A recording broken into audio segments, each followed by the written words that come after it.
সালাতু ওয়াসসালাম এবারে ডাকিয়া বলে, পয়গম্বর, আল্লাহ পাক আপনার খোঁজ খবরে দিয়েছেন, আপনার পায়ের গোড়ালি দ্বারা ওই জমিনের মধ্যে একটু আঘাত করেন। এবার পয়গম্বর ডাকে বলে, আমি কেমন করিয়া জমিনের মধ্যে আঘাত করব? আমার তো কোনো শক্তি নাই, শক্তি নাই, আমি কেমন করিয়া আঘাত করব? এবার পয়গম্বরকে ডাকে বলো, পয়গম্বর, কোন রকম জমিনের মধ্যে পাটা লাগান। ওই জমিনের মধ্যে পাটা লাগাইতে দেরি রে বাবা, আল্লাহ পাকের কুদরতি পানি এমন ভাবে পানির ফোয়ারা বইতেছিল রে বাবা, ওই পানিটা বের হইয়া পুরা শরীরের মধ্যে লাগা শুরু হইয়া গেল। শরীরের মধ্যে যত পোকা ছিল ওই পোকাগুলো সব ঝরিয়া গেল। জোরে কন্যা সুবহানাল্লাহ।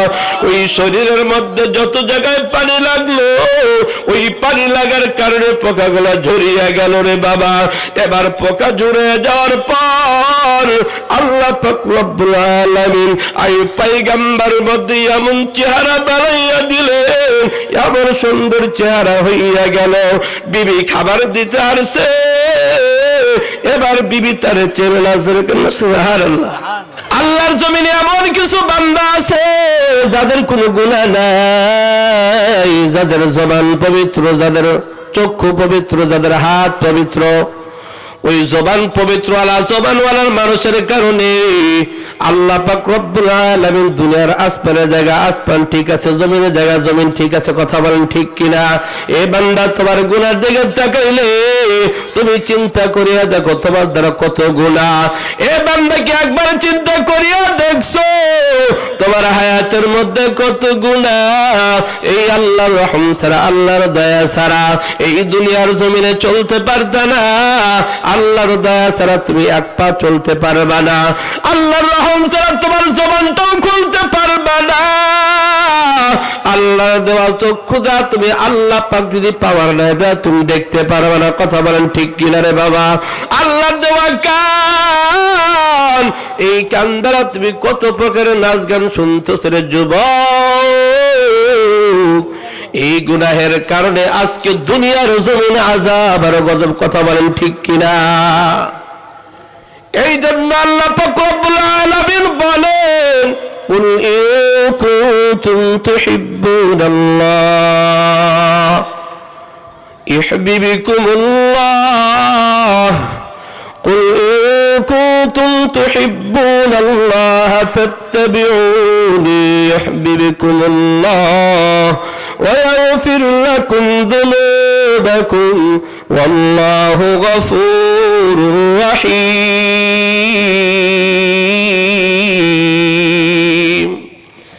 আল্লাহ পাক রব্বুল আলামিন বলেন, হে নবী আপনি বলিয়া দিন, ইন কুনতুম তুহিব্বুনাল্লাহ, যারা আমি আল্লাহর ভালোবাসা পাইতে চায়, ফাত্তাবিউনি ইউহিব্বুকুমুল্লাহ, নবীর অনুসরণ করো, নবীর ইত্তেবা করো। তুমি যেই নবীর উম্মত হইলা ওই নবীর ইত্তেবা যদি না করো, ওই নবীর অনুসরণ যদি না করো রে বাবা, কিয়ামতের ময়দানে তুমি যত বড় আল্লাহওয়ালা হও, যত বড় খোদাবীর হও না কেন, তুমি যত বড় আমলদার হও, ওই আমলটা যদি নবীর তরিকায় না হয়, ওই নবীর তরিকা আমলটা যদি কবুল না হয়, ওই নবীর তরিকা যদি না করো, কিয়ামতের ময়দানে ওই আমলনামা তোমার জন্য গ্রহণযোগ্য হবে না। ওই নবীর ইত্তেবা করো, ওই নবীর সুন্নতকে মানো, ওই নবীর সুন্নতকে আঁকড়িয়ে ধরো, ওই নবীর সুন্নতকে মানিয়ে চলবা। কিয়ামতের ময়দানে আল্লাহ পাক রব্বুল আলামিন ওই আল্লাহর পয়গম্বরকে এমন পাওয়ার দিবে রে ভাই, এমন পাওয়ার দিয়ে দিবে। আল্লাহর পয়গম্বর ওই দুনিয়ার জমিনে যেই সমস্ত বান্দা বান্দারা পয়গম্বরের তরিকে আমল করেছে, ওই পয়গম্বরের সুন্নতগুলো আঁকড়িয়ে ধরছে, ওই সমস্ত বান্দা বান্দীদের মধ্যে এমন নূর এমন নূর চুলকাইতে থাকবে, ওই নূরকে জ্বলিয়া ওই নূর দেখিয়া দেখিয়া আল্লাহর পয়গম্বর তাদেরকে জান্নাত দিবে। সুবহানাল্লাহ। নবীর উম্মতের দল, নবীর মোহাব্বত, নবীর ভালোবাসা অন্তরে থাকতে হবে রে ভাই। ওই নবীর ভালোবাসা যদি না থাকে, তুমি যত বড় আমলদার হও, ওই আমলনামা আল্লাহর দরবারে পুষবে না রে বাবা। এই জন্য নবীর ইত্তেবা করো, নবীর অনুসরণ করো। সাহাবায়ে কেরাম নবীর এত অনুসরণ ছিল, সাহাবায়ে কেরাম এত পাগল, সবেমাত্র হানজালা রাদিয়াল্লাহু তাআলা আনহু সবেমাত্র বিবাহ করেছে, নতুন বাসর ঘর সবেমাত্র বিবাহ করেছে, প্রথম বাসর রাত্রে গেছে সকাল বেলায়, এবার ফরজ গোসল করতে যাবে। ঘটনা তেনার কানের মধ্যে আওয়াজ ছিল, পয়গম্বর দুনিয়ার জমিনে নাই, পয়গম্বর দুনিয়ার জমিনে নাই। এই ঘটনা শুনতে তিনি আর দেরি না করিয়া রে বাবা ফরজ গোসলটা বাদ দিয়া তিনি দৌড়ায়, এবার যুদ্ধের ময়দানে দৌড়ায় গা, যুদ্ধ করতে করতে শহীদ হইয়া যায়। এবার হানজালা তার বিবিকে ডাকিয়া বলে, বিবি তোমার সঙ্গে হয়তো বার সাক্ষাৎ নাও হইতে পারে, মাফ করিয়া দিও, আমি চলিয়া গেলাম। তিনি রওনা, যুদ্ধের ময়দানে গিয়ে তিনি যুদ্ধ করতে করতে শহীদ হইয়া গেল রে বাবা। নবীর উম্মতের দল নবীর কেমন ভালোবাসতো। এবার নবীর দরবারে গিয়ে এমন হানজালার বিবি দৌড়ায় আসে, এবার দৌড়ায় আসিয়া আল্লাহর পয়গম্বরকে ডাকিয়া বলে, ও পয়গম্বর, সমস্ত সাহাবায়ে কেরামদেরকে গোসল ছাড়া দাফন করবেন, ঠিক আছে? আমার স্বামী হানজালা সবেমাত্র বিবাহ করেছে, প্রথম রাত্র গোসল ফরজ হয়েছে, তিনি গোসল করেন, তার গোসল করে তারপরে দাফনের ব্যবস্থা করবেন। আল্লাহর পয়গম্বর সাহাবায়ে কেরামদেরকে ডেকে বলে, সাহাবায়ে কেরাম হানজালার লাশকে খুঁজিয়ে নিয়ে এসো।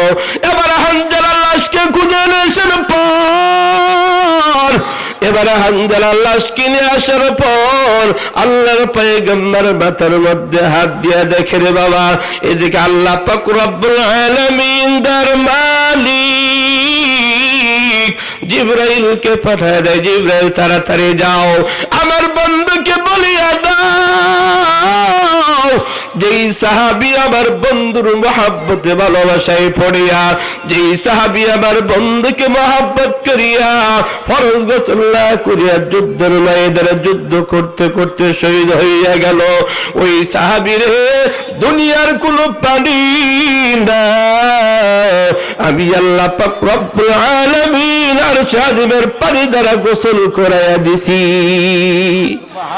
ইয়া ইলাহি मुझसे मुझको दूर कर, ताकि देखो मुझ में तुझको एक नजर, या इलाही तू मेरा माबूद है, या इलाही तू मेरा माशूक है, या इलाही मुझसे मुझको दूर कर, ताकि देखो मुझ में तुझको एक नजर। নবীর উম্মতের দল, নবীর ভালোবাসা, নবীর মহব্বত। এবার পয়গম্বর হানজালার লাশ কিনে আসার পর মাথার মধ্যে হাত দিয়া দেখে ওই মাথা দিয়ে টস টস করে পানি বের হয়। সুবহানাল্লাহ। নবীর উম্মতের দল, এই জন্য নবীর ভালোবাসা, নবীর মহব্বত অন্তরে থাকতে হবে রে বাবা। আজকে দুনিয়ার জমিনে কত রং তামাশার মধ্যে লিপ্ত, কত গুনাহের মধ্যে তুমি লিপ্ত আছো। আজকে তোমাকে আল্লাহ পাক রব্বুল আলামিন তোমার গুনাহের দিকে যদি তাকাইতো, দুনিয়ার জমিনে তোমার শায়েস্তা করতে করে নাই। দুনিয়ার জমিনে কেমন লাঞ্ছিত হইলা। আইয়ুব আলাইহিস সালাতু ওয়াস সালাম কতই না কষ্ট করেছে রে বাবা, তার পুরো শরীরের মধ্যে এমন পোকা, এমন কোন জায়গা নাই, এমন কোন জায়গা নাই রে বাবা তার শরীরের মধ্যে পোকা লাগে নাই। এমন কোন জায়গা না যে জায়গার মধ্যে তার সেই শরীরের মধ্যে পোকা লাগে নাই। পুরা শরীরটা পোকা খাইয়া শেষ করিয়া ফেলছে। এমনকি শেষ হওয়ার পর মুখমণ্ডল পর্যন্ত পোকা খাইয়া শেষ করেছে রে বাবা। তিনি শেষবারে যখন এমন সব খাওয়ার পর ওই পোকাগুলো তখন জিহ্বার মধ্যে লাগা শুরু করে দিয়েছে। আইয়ুব পয়গম্বর আল্লাহ তাআলার কাছে ডেকে বলে, আল্লাহ আমার পুরা শরীরটা ক্ষত বিক্ষত করে দিল, আমার পুরা শরীরটা পোকায় আমার খায়া শেষ করে দিল, কোন দরখাস্ত করি নাই। আল্লাহ তোমার দরবারে কোন দরখাস্ত করি না আল্লাহ। শেষবারে বার আল্লাহ আমার জিহ্বার মধ্যে পোকা লাগাইয়া দিছ। আল্লাহ যেই জিহ্বা দ্বারা তোমার জিকির করতাম, আল্লাহ যেই জিহ্বা দ্বারা তোমার নাম লইতাম, আল্লাহ এই জিহ্বার মধ্যে পর্যন্ত তুমি পোকা লাগাইয়া দিছ। আল্লাহ তোমার কি একটু মায়া লাগে না? আল্লাহ জিহ্বার মধ্যে পর্যন্ত পোকা লাগাইয়া দিলা।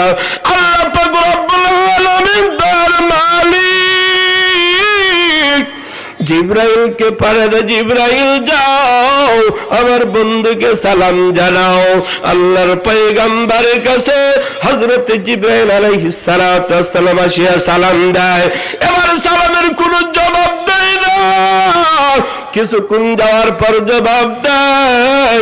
জিব্রাইল আলাইহিস সালাতু ওয়াস সালাম ডাকিয়া বলে, ও পয়গম্বর প্রতিদিন তো আমাকে সালামের জবাব হয়তো আপনি তাড়াতাড়ি দেন বা আপনি আমি দিয়ে দিই, আপনি এত দেরি করলেন কেন? এবার পয়গম্বর আইয়ুব পয়গম্বর ডাকিয়া বলে, ভাই জিবরাইল আমি তোমার সালামের জবাব দিতে দেরি করেছি, আমার জিহ্বার মধ্যে দুই গালের মধ্যে জিহ্বার মধ্যে দুইটা পোকা গোশত খাইতেছিল। এমন তো অবস্থায় আমি যদি সালামের জবাব দেই ওই পোকাগুলো গোশত নাও খাইতে পারে, হয়তো বা আল্লাহর দরবারে সে কৈফত করতে পারে, আমার ব্যাপারে নালিশ করতে পারে। এই জন্য আমি আমার ছোট্ট বন্ধ রেখেছিলাম, আমার ছোট্ট বন্ধ রাখিয়া যেন ওই জিহ্বাগুলোর মধ্যে পোকা খাওয়া গোশত খাওয়ার শেষ করার পর তোমার সালামের জবাবটা দিলাম। এ নবীর উম্মতের দল আর জিবরাইল আলাইহিস সালাতু ওয়াস সালাম এবারে ডাকিয়া বলে, পয়গম্বর আল্লাহ পাক আপনার খোঁজ খবরে দিয়েছেন, আপনার পায়ের গোড়ালি দ্বারা ওই জমিনের মধ্যে একটু আঘাত করেন। এবার পয়গম্বর ডাকে বলে, আমি কেমন করিয়া জমিনের মধ্যে আঘাত করব? আমার তো কোনো শক্তি নাই, শক্তি নাই, আমি কেমন করিয়া আঘাত করব? এবার পয়গম্বরকে ডাকে বলে, পয়গম্বর কোন রকম জমিনের মধ্যে পাটা লাগান। ওই জমিনের মধ্যে পাটা লাগাইতে দেরি রে বাবা, আল্লাহ পাকের কুদরতি পানি এমন ভাবে পানির ফোয়ারা বইতেছিল রে বাবা, ওই পানিটা বের হইয়া পুরা শরীরের মধ্যে লাগা শুরু হইয়া গেল। শরীরের মধ্যে যত পোকা ছিল ওই পোকাগুলো সব ঝরিয়া গেল। জোরে কন্যা সুবহানাল্লাহ। ওই শরীরের মধ্যে যত জায়গায় পানি লাগলো ওই পানি লাগার কারণে পোকাগুলো ঝরিয়া গেল রে বাবা। এবার পোকা ঝরে যাওয়ার পর আল্লাহ পাক রব্বুল আলামিন আইয়ুব পয়গম্বর মধ্যে এমন চেহারা বানাইয়া দিলেন, এমন সুন্দর চেহারা হইয়া গেল। বিবি খাবার দিতে আসছে, এবার বিবি তারে চেনে না। সুবহানাল্লাহ। পয়গম্বর হইয়া কেমন কষ্ট করলো, এই কষ্ট করার পর এ দুনিয়ার মানুষ রে বাবা, আজকে দুনিয়ার জমিনে কত শান শৌকতে চলো, দুনিয়ার মধ্যে শান শৌকতে চলো, কবরে যাইতে হবে রে বাবা। এমন কোন মানুষ নাই যেই বান্দা কবরে যাবে না রে বাবা। এই জন্য আল্লাহ পাক রব্বুল আলামিন বলেন, কুল ইন কুনতুম তুহিব্বুনাল্লাহ ফাত্তাবিউনি ইউহিব্বুকুমুল্লাহ ওয়া ইয়াগফির লাকুম যুনুবাকুম ওয়াল্লাহু গফুরুর রহিম।